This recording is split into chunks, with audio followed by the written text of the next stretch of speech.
Good evening, everyone. Welcome to 30 minutes of Torah study for the Torah portion of Vayishlach. There's a lot going on in this Torah portion, including one of the most tragic and violent episodes that, as we're going to see tonight, has a lot to say about today, how we behave, how we act in the year 2023. What's the story? Yaakov and Leah's daughter, Dinah, is kidnapped and raped. How do you deal with that? How do you respond to that? Your own child is raped. Dinah's got brothers. Those brothers did not respond very well to their sister being kidnapped and raped. The rapist, his name was Shechem, and he really wanted to marry Dinah. So he approaches Yaakov and he says, how about this? How about we marry into each other's families? Let's form a covenant. Let's form a bond. We will marry into your family. Your family will marry into our family. We will grow financially, economically. We will be strong. We will be powerful. We will be mighty. Let's get together. They talk amongst themselves and they say, listen, we cannot marry into a family, a nation of people that's not circumcised. So how about this? The males, they'll get themselves circumcised. We'll form that covenant. We'll marry into each other. We'll become a nation. It's going to be great. So they do that, right? The men are all circumcised. On the third day after the circumcision, the day which is supposed to be the most painful, difficult, most uncomfortable, Shimon and Levi, the brothers of Dinah, attack the people of Shechem, and they wipe out every single male of the people of Shechem. Is this good? Is this bad? Do we emulate this practice? Right? Do we criticize the practice? As we're going to see, the Torah leaves it vague. You can interpret it some verses as pro, you can interpret some verses in a negative fashion. Why? Why would the Torah leave such a question so vague? Perhaps because of the complexity of the issue.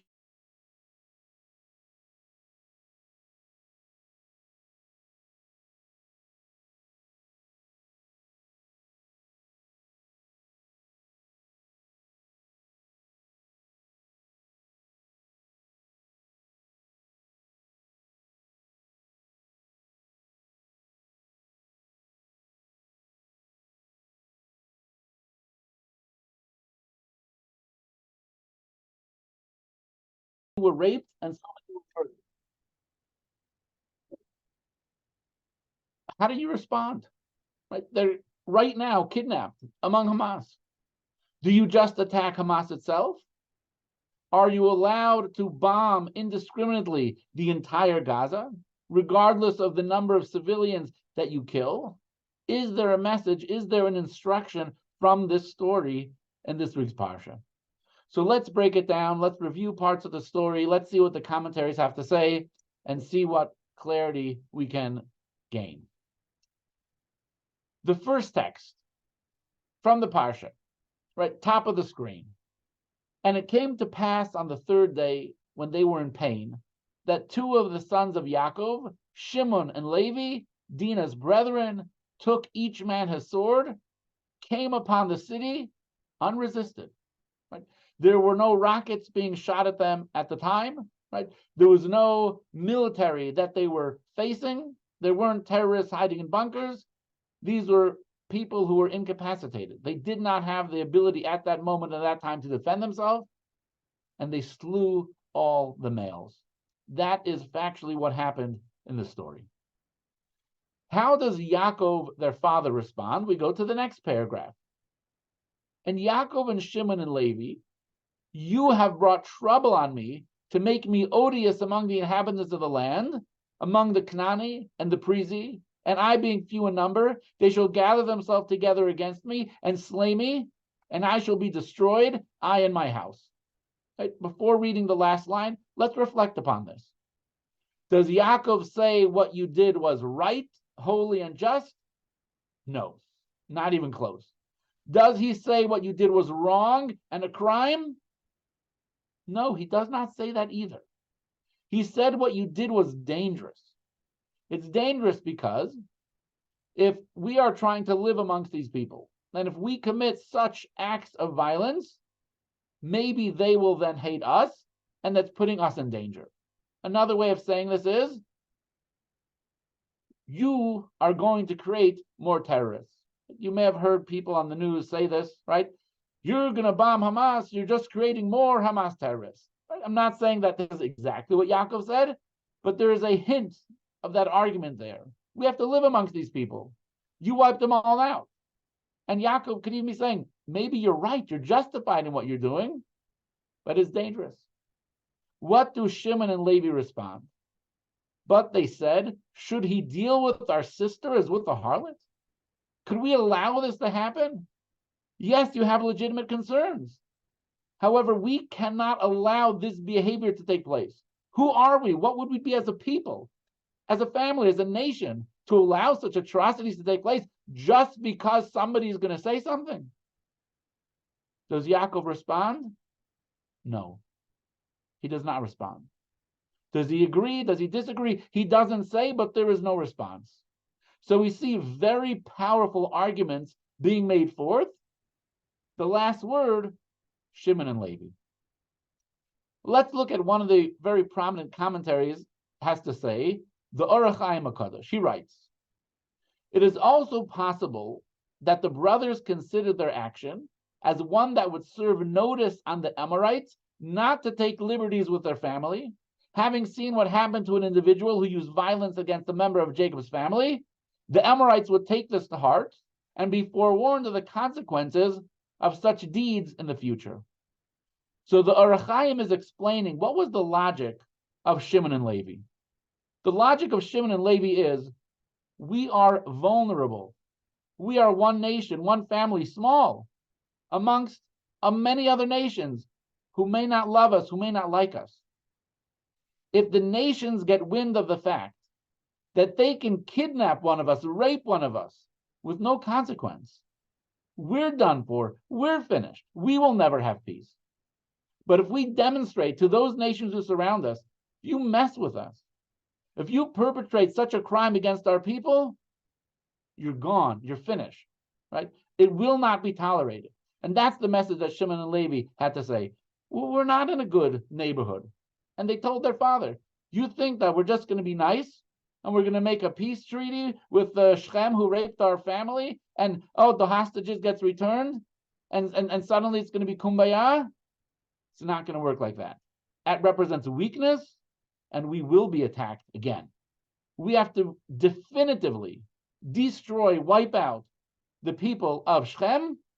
Only then will the neighbors get the message that you do not mess with the Jewish people, right? That's the Orach Chaim's interpretation of Shimon and Levi. All right, let's continue with the next text from the Parsha. And they journeyed, and the terror of God upon the cities that were around them, and they did not pursue after the sons of Yaakov. So the literally next incident in the Parsha is all the nations around them, all the people around them were scared. They were frightened. They did not say, oh, look what Shimon and Levi did. We're now going to attack them. They said, no, we don't mess with these people. You do not mess with the people. The Torah testifies the message was sent across, and they were more safe as a result. They were not more vulnerable. They were more safe as a result of what Shimon and Levi did. But here, of course, is this major, major question. The Ramban, in the middle. The Ramban writes, many are bound to ask, how did the righteous sons of Yaakov commit such an act, spilling innocent blood? This is a broader question that relates to Jewish values, who we are as a people. We are not warriors. We may have to do it sometimes. We may have to be warriors. But what did we learn in the Parsha very recently? The hands are the hands of Esau, right? The voice is Yaakov, right? We do not value, we do not prize, we do not glorify violence, armies. They're necessary. We need them. But that's not our heroes. You don't educate your child to put on the poster of their door a fighter, a warrior. We put a scholar, right? We put someone pious, someone righteous, right? We have the famous story of Parshas Pinchas. I'm not going to get into all the details, but Pinchas, right, kills someone because that person needed to be killed, and he was correct, and he was right, and he was righteous. However, our sages say, we do not hold up Pinchas to be the hero that we want every child to grow up to. Yes, he did what was right, but we're not glorifying death. We don't glorify acts of violence. Correct and right as he was, right? It's the scholars, it's the pious, it's the righteous, it's the holy, it's the saintly. That is what we want for our kids. How could the righteous sons of Yaakov do such a violent act? We don't, it's a violent act. How come? And now we're going to have a proof that the Ramban brings that this is not in our nature to do this. The next text, the Ramban says, we are commanded that when we besiege a city, to leave one of the sides without a siege, so that if they want to flee, they will have a way to escape from there. For this will teach us to behave with compassion, even towards our enemies, during wartime. Additionally, it serves as an opportunity, opening a path for them to flee, so that they do not strengthen themselves against us. So this is a fascinating point of Jewish law. Traditionally, when you lay siege to a city, what is the point? To completely choke them off from the rest of the world. Nothing in, nothing out, right? The goal, of course, is at some point in time, they cannot survive, and you're going to win without having to shoot one bullet. The Torah says that's not how we do a siege. That is not how Jewish people do a siege. We don't starve an entire people, an entire community. Those who want to fight with us, we're going to fight them. But we have to have an option for people who don't want to fight, who don't want to be a part of it, to flee. Now, the complicated element is, how do we know who's fleeing? And that's important because the last line says, opening a path for them to flee so that they do not strengthen themselves against us, means we're opening a path so innocent people can leave, right? We have to make sure that it's not more militants who are leaving who then are going to fight us once again. So there is a complexity to that. But we see that the Jewish attitude is innocents should be allowed to leave. We don't want to attack everyone. We want to create that opening. So if the standard approach in Jewish law is when there's a siege, we leave an opening for people to flee, how could Shimon and Levi kill everyone? Right? They killed all the men. So we look a little bit later into the Parsha, later into the book of Bereshis. Thus far, what we said, Yaakov made his case that he didn't like what Shimon and Levi did because it's dangerous. Shimon and Levi said, we cannot allow this to happen, and Yaakov doesn't respond. And it turns out that they were not dangerous. However, at the end of the book of Bereshis, Yaakov is blessing his sons. Right? He blesses all of his sons. He gets to Shimon and Levi. What does he say to them? Shimon and Levi are brothers. Instruments of cruelty are their swords. That's what he says to them. Not a beautiful blessing that you should have nachas from your kids and you should have beautiful families. No, he says instruments of cruelty are their swords. That is pretty serious. Rashi comments, what does he mean? This business of murdering is Hamas. Do you see these Hebrew words over there? Hamas. Yaakov says to them, this type of behavior, wiping out a whole city, that's Hamas, that's not yours. This is not who you're supposed to be. And you did it. And he continues, it is part of the blessing conferred upon Esau. It's his business. And you have usurped, Hamastem, it from him. So all of a sudden, at the end of Yaakov's life, his tone has changed. Earlier, he did not respond. Here he is. Something changed, and we have to figure out what is it that changed. Is it that he disagreed with what he did, with what Shimon and Levi did, or is there another factor that comes into play? But it is pretty fascinating that he says the business of murdering is Hamas. That's what the business of murdering is Hamas. Incredible how the terminology that the Torah is using. Let's continue with Yaakov's blessings. He says, "Let my soul not come into their council. To their assembly, let my honor not be united." Again, this is very critical, very critical. "For in their anger, they slew a man, and in their self-will, they lamed an ox." So in a vague way, he accuses them of murderous activity. In their anger, they slew a man, and in their self-will, they lamed an ox. Rashi explains to us, what is Yaakov trying to say? We see where it says, Rashi, "For in their wrath, they slew a man." This refers to Chamor and the people of Shechem.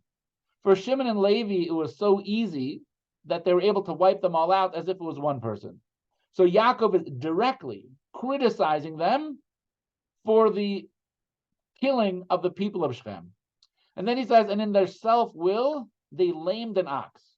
They desired to exterminate Yosef, who is called a shor. So who is the ox? The ox is their brother Yosef. Their brother Yosef is called an ox. They tried to kill him. They wanted to kill him. Ultimately, he was sold as a slave, but they wanted to kill him. So the Ramban comments, why was he angry at his sons? And why did he curse their wrath a long time after that and punish them by dividing them and scattering them in Israel? Right? So this is some pretty serious stuff, and we need to understand the pros, the cons, what's happening, how could we interpret it? So the first stage to understanding this whole dialogue is, what is the legal Jewish halachic Torah permission for Shimon and Levi to do what they did? Right? What is the justification that Shimon and Levi had? When they said, "Could we allow our sister to be treated like a harlot?" That's emotion. That's passion. That's the love of a brother. That's not Torah. Shimon and Levi were the sons of Yaakov. They're part of the 12 tribes. These are righteous people. Anything they did was based on the justice of the Torah. So they have to have a Torah source. So we go to the Rambam. Right? The Rambam, in his Code of Jewish Law, he writes, "How must the Noachites fulfill the commandment to establish laws and courts? They are obligated to set up judges and magistrates in every major city to render judgment concerning these 6 mitzvahs and to admonish the people regarding their observance. A Noachite who transgresses these 7 commands shall be executed by decapitation. For this reason, all the inhabitants of Shechem were obligated to die. Shechem kidnapped. They observed and were aware of his deeds, but did not judge him." The Rambam says very clear, this is not an issue of vengeance. It's not an issue of defending my sister's honor. It's an important matter of Torah law. God created the world for a purpose and for a reason. He gave the Jewish people 613 mitzvahs were meant to be a light unto the nations. We have a role to play. But the non-Jewish people were given 7 mitzvahs as well. They were not ritualistic mitzvahs. It's not tefillin, it's not mezuzah, it's not kosher, it's not Yom Kippur. You have to create a world that's moral, that's just, that's ethical. That is the responsibility and obligation of a non-Jewish person, to live a good moral, ethical life, which includes having a court system, a system of laws, a system of justice. That is their mitzvah. And if they do not do that, the penalty is death. So the Rambam writes, you have a nation of Shechem, their leader kidnaps and rapes a person. What's the response? Justification. Justification. What should they have done? Immediately brought Shechem to court, prosecuted him for his crime. They did not do so. The entire society went along with, supported, validated the activities of Shechem. Therefore, they were all subject to the death penalty. The argument of Shimon and Levi were, a society like this, an entire society, it doesn't matter that the individual person didn't rape anyone. They support it, they tolerate it, they celebrate it, they're going to gain from it, they're going to become wealthy from it. The Torah says this is not allowed. Doesn't matter they didn't do the rape. Doesn't matter. This is the argument of Shechem. This is the argument of Shimon and Levi against Shechem. Right?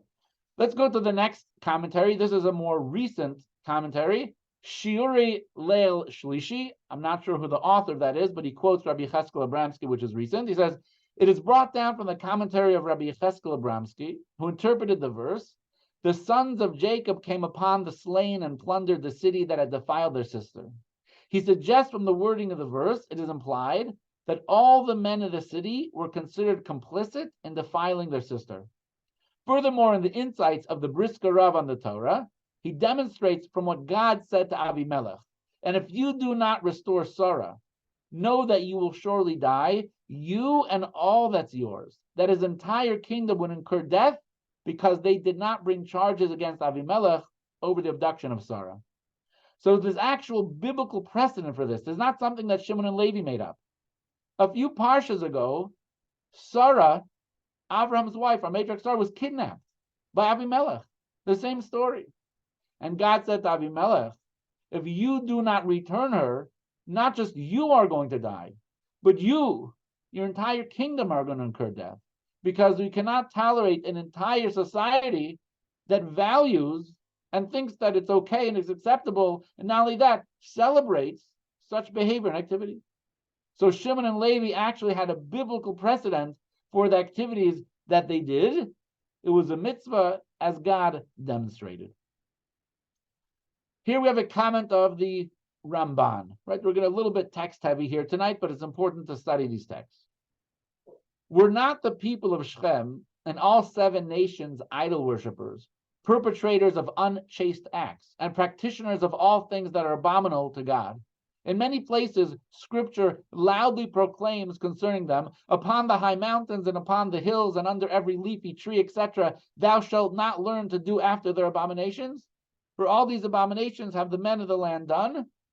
However, it was not the responsibility of Yaakov and his sons to bring them to justice. So the first comment that the Ramban makes is that this was a corrupt, immoral, unethical, idol-worshipping city that was already subject to the death penalty for a million other reasons. However, it was not Yaakov's responsibility to punish them. Right? It's not the responsibility of every Jew to go into every country that has a different lifestyle, even a anti-Torah, anti-morality, anti-ethical lifestyle, and deal with them.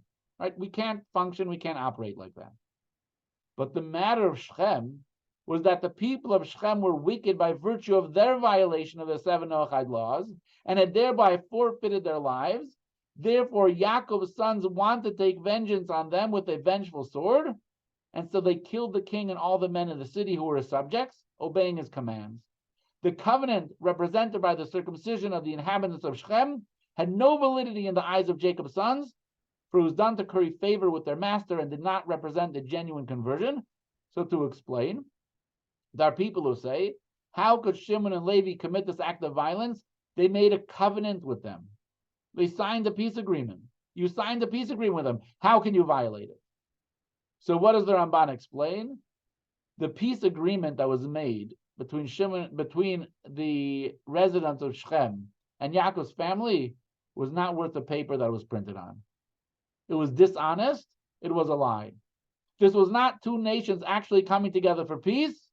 These were murderous thugs taking an advantage of a situation. It would only embolden them and lead to more murder. So you cannot say that, oh, they made a peace agreement and you violated it. There was zero intention on the side of Shechem to refine themselves, to better themselves. There was no apology, none of this. There was no tshuva as part of the process, and therefore that's not an argument. But Yaakov told them here that they had placed him in danger. As it is said, you have troubled me to make me odious. And there, at that time, he blessed the other children. He cursed the wrath of Shimon and Levi, for they had done violence to the men of the city, whom they had told in his presence, and we will dwell with you, and we will become one people. They would have chosen to believe in God and trust their word, and perhaps they might have indeed returned to God unless Shimon and Levi killed them without cause, for the people had done them no evil at all. So what was Yaakov's feeling? Yaakov's feeling was, give peace a chance. Right? That was Yaakov's feeling. They made the covenant. They made it. Maybe they will do tshuva. Maybe they will be better. But you went and killed them all. So now there's nobody even to talk to. Right? That was Yaakov's perspective. That yes, they were liable to the death penalty, but maybe through tshuva, maybe through the covenant they would have they would have behaved. Give peace a chance was Yaakov's instruction. All right. I feel like I somehow skipped something here. I'm not sure where, how, and why. I don't know if I deleted something by accident or not, but I will at least. Never mind. Okay. The next text here, this is from the Rebbe. The Rebbe comments here and adds a little bit. When they responded to Yaakov, should she be treated like a harlot? He accepted their response as explained by the Rambam, but nevertheless, he later rebuked them for it, right? Why the change? Why was he quiet before? Why did he change later? After seeing that they were willing to uproot an ox, this was evident to him that they had a tendency toward this behavior also by their nature, and it demonstrated retroactively that also in the incident of Shechem, they were moved by this tendency, even though the main issue was, will he treat our sister like a harlot? This is really fascinating, this line that we just said. Why does Yaakov all of a sudden criticize Shimon and Levi, where back when the incident happened, he had no response to them? So it's very simple. The argument that you made back then was Torah, justice. We had to do it as an obligation. It was a mitzvah. How do you respond to that? However, what did he see? Shimon and Levi wanted to kill their own brother. Even though they had a reason, there was a logic behind it. They weren't just sick people. But he understood they had an interest in violence. They had an interest in bloodshed. They had an interest in warfare. And he says, this changes everything. This changes everything. The idea of going into a civilian population and killing them is not simple. Is not so simple. If there is any other ulterior motive that you have, there is an element of vengeance. There's an element of you like it. There's an element of cruelty on some level. Not so simple anymore. This I don't like. Were you right? Maybe you were right, but you liked it too much. We don't celebrate when our enemies are murdered. We may celebrate our victory, but we're not going to celebrate that. I believe it was Golda Meir who said something along the lines of, we can forgive you, right, for killing our children, but we can never forgive you for making us kill your children. When it comes to killing civilians, there is no celebration. There is no righteous moral justification. We have to take that very seriously, very carefully. There are so many elements that we have to weigh. There are so many elements that we have to balance. How do we get there? How do we get to that place where we're making the decisions from a pure place, not a vengeant place, not a hateful place, not a how do we make it from a holy place? How do we make sure that what we're doing is the right thing? Because there are so many complexities. If we do it, maybe they're going to hate us more. Maybe certain people were innocent. Should we leave a corner open during a siege to let people come out? What do we do? So we're going to conclude with a little piece of Tanya. Right? This Shabbos is the 19th of Kislev, which is considered to be the Rosh Hashanah of Chassidus. It's a very important day on the Chabad calendar. It's the new year of the Chassidic movement. So we're going to look at a comment that the Alter Rebbe made that I think is helpful. Book of Tanya, chapter 3. He writes, when the intellect in the rational soul deeply contemplates and immerses itself exceedingly in the greatness of God, how he fills all worlds and encompasses all worlds, and in the presence of whom everything is considered as nothing, there will be born and aroused in his mind and thought the emotion of awe for the divine majesty, the emotion of awe for the divine majesty, to fear and be humbled before his blessed greatness, which is without end or limit, and to have the dread of God in his heart. Next, his heart will glow with an intense love, like burning coals, with a passion, desire, and longing and yearning soul toward the greatness of the blessed Ein Sof. What is this teaching us? The decisions that we're making cannot be made out of anger, out of frustration. A person has to turn their hearts to God. We have to be sensitive. Right? We don't put up posters, right, of we don't glorify warriors. That's not who we are. We may need to do it sometimes. but it's not what we glorify. We get excited about. We're going to wipe them all out. We have to wipe them out. We should wipe them out. Not so quick. Contemplate and think before whom you stand. Right? Our emotions have to be aroused with a passion, with the love towards God and to his creations as well. So to conclude, I don't have a clear answer what you should do.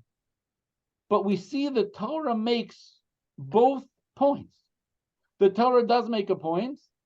When people kidnap and rape the Jewish people, if you allow this to happen, if there's not a solid response to it, it's going to happen again. You're emboldening them. And you have to make sure that you respond in such a way that they will never do it again. And don't worry, you're creating terrorism. You're not creating terrorists. If you respond the way you should with strength, they're going to respect that. They're not going to touch you. At the same time, this is not our this is not our pastime. This is not our culture. This is not our lifestyle. This element of violence and murdering, and you're getting so excited about it and energetic about it and passionate about it. Jewish tradition, we leave open a corner of a siege, right? We don't act in such a violent way. And we have to make sure that whatever tough decision that has to be made, which again, I can't make it, right? It's very complex. The prime minister, the generals, the politicians, the rabbis who have to practically at the end of the day make a ruling on how to go. All I can say is that I hope that they follow the advice of Tanya chapter 3. They meditate, they reflect upon, they think about God, right? And anything that they do is based on Torah, it's based on compassion, it's not based on a hatred, a desire for blood, or anything of that nature. And I would certainly hope that if we have the strength and the courage to base whatever decisions that have to be done on Torah and on our relationship with God, when done from that perspective, surely that will ultimately bring peace, the return of the hostages, the end of the war, and ultimately the coming of Mashiach speedily in our day.